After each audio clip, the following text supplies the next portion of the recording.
I simply don't think anyone has ever achieved as much in a car, or achieved more in a car in an era than he has. Of course, Jim Clark was without peer in his era. Michael Schumacher actually achieved more in a Ferrari than anyone could get close to. For a brief period, so did Sebastian Vettel. And my point is that now Lewis is doing the same, and I think he might actually be doing it better than anyone else. We'll never know.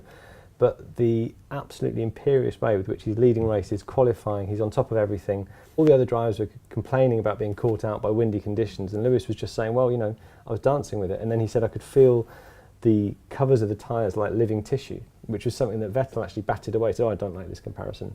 And to me, in that moment, you kind of saw the difference between what Lewis is experiencing and the way he can actually kind of comprehend his driving and his relationship has with the the capacity to do it because it's all happening in slow motion for him, and he's absolutely in the zone. And it's a bit like, I mean, actually, to me, it's reminiscent of some of the stuff we heard Senna say back in the day when he got very poetic about driving. But actually, maybe that's the way these guys experience it in a way that isn't really normal to others, and it puts them beyond. Well, remember, Senna used to try to hold his breath for as long as possible on a qualifying lap, so he could heighten his feel for everything that was going on around him. That's pretty intense. Yeah, very intense, very, very Earthen. Marcus, meanwhile, makes the point that this dude, that's you, I think, is really going to tell me that a guy beaten by Jenson Button as a teammate is the best Formula One driver ever. Well, there's 2 points there. One, I didn't say Lewis is the best ever, although I think he might be. I think it's certainly up for debate, and he'd be a very strong contender.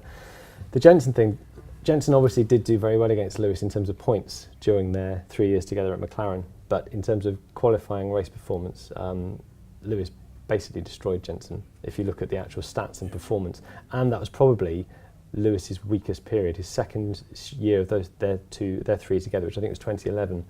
Lewis was kind of all over the place. He was having girlfriend problems. Remember, he was tweeting telemetry from races at Spa 2012. His head was not in a good place.